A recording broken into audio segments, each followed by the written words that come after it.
Now, since I have these sensitive scales, I can now measure baking soda in the carpet test using bagged machines. So we've got this Kirby Avalir here, 150 nozzle CFM. I have a used HEPA bag right there. It actually has been blown out a couple times, and this is one of my verification runs, just to kind of confirm some numbers, because you do something once, I mean, who knows if that's all that accurate. So this is going to be the third time I'm running this test, and that bag has, even though it was blown out, about 10 grams of baking soda in it, and that's all it has in it. So it's not really going to affect the airflow that much, but it won't be a completely new bag. So let's see what this bag weighs. And on the right, I have 10 grams of baking soda. Now, any of you who've followed my previous test, this was a 200 millimeter test, and we figured out what the percentage was. Turns out this 200 millimeters in this tube was about 14 grams. So I am reducing the amount of baking soda that I'm using in the test. And I understand that'll make some people, unhappy, but that's not that much of a difference considering the total amount that I'm using is very, very tiny. Some people test with gargantuan amounts of dirt, say 100 grams or even more. So this is 10 grams of dirt. But what we need to do before I put it in the carpet is figure out what this bag weighs. And by the way, do you know why these two machines are here? So this machine did the worst in my baking soda tests at a 40% pickup for the first 10 cycles, for the first 10 passes. This machine here, this LG, did the best at 79% pickup. We all know what the primary difference is between these two brush rolls. This brush roll is fairly reasonable on carpet, and this one is very, very harsh. So let's see what the initial weight of our bag is.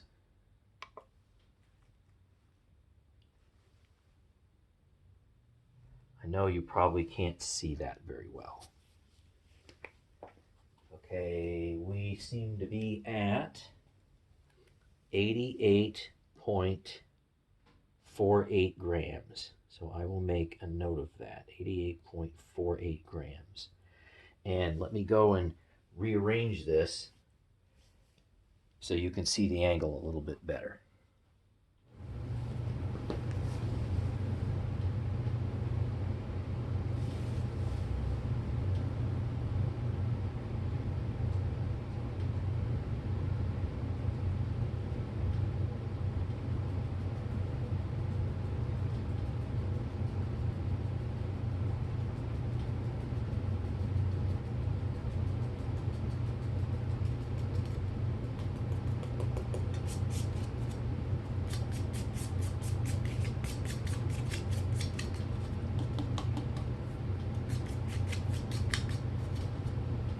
All right, say bye-bye.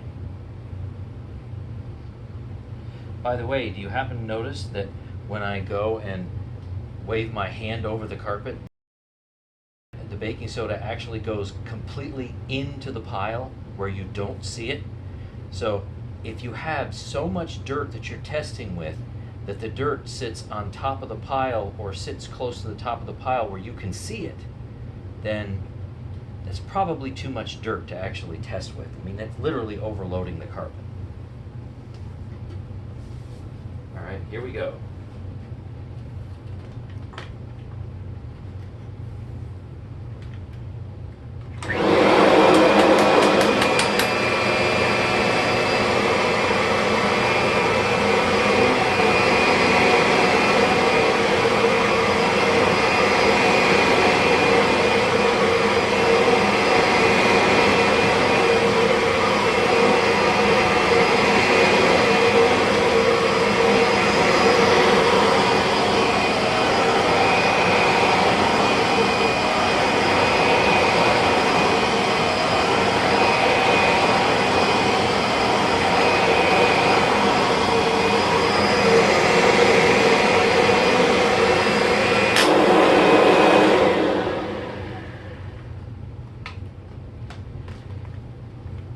let's see what we got.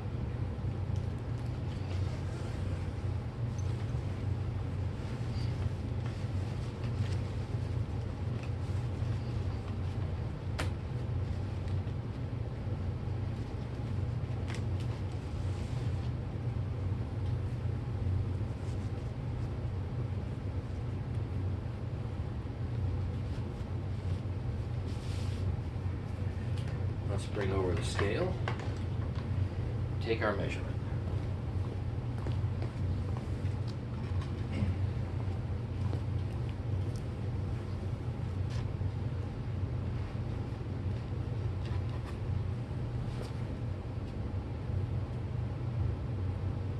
Okay, we started out at 88.48.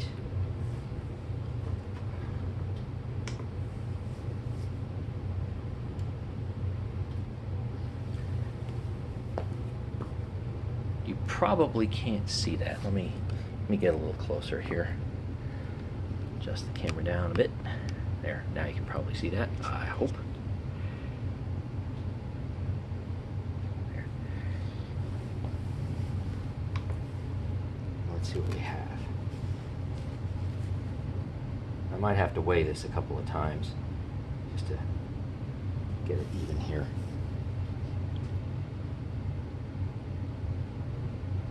97.83. All right, so 82.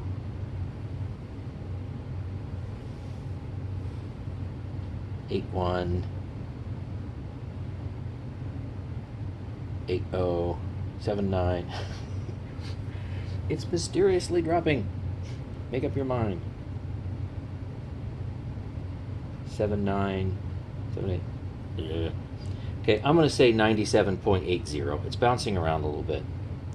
Okay, minus 97.7. Oh, stop that. 77. All right, good enough. I'll just take that. It's obviously going to bounce around a little bit. Okay, so we are at a new record that you can't see. Now you can see. Okay, so we are at 9.29 grams pickup. Just ignore the minus sign. It's the way I did the math. So that means 93%. So that obviously is a new record. Gee, what a surprise. So that's really something. And that's even with a bag that had 10 grams of baking soda in it from a previous test. So in a previous result, I did get a little bit more, like say 96%. I was using a different bag though. I was using the green bag, I think. So there certainly is a small little margin of error in here, but guess what? That's well up into the 90s. And if you want to go and take off, you know, a percent or two due to a little fluff in the bag, that's perfectly fine, but you're still well into the 90s. So on this type of carpet that allows air to flow through, fine dust pickup, absolutely fantastic from a high airflow machine. And of course, you know, I was making sure that we actually used it with a full-size bag and not a dirt pad. The dirt pad severely limits airflow. You can see a video that I made, I think last year, where I put in a dirt pad, and even a clean dirt pad, you lose a bunch of CFM, and then when it gets clogged up with something that can really clog up the single ply of this bag, like say baking soda, the airflow drops like a total stone, even well below what a typical bagless system would have, not being clogged. So it's completely false and inappropriate to use a dirt pad for critical absolute value measurements. You must use an actual real bag. So thanks for watching, and stay tuned for more.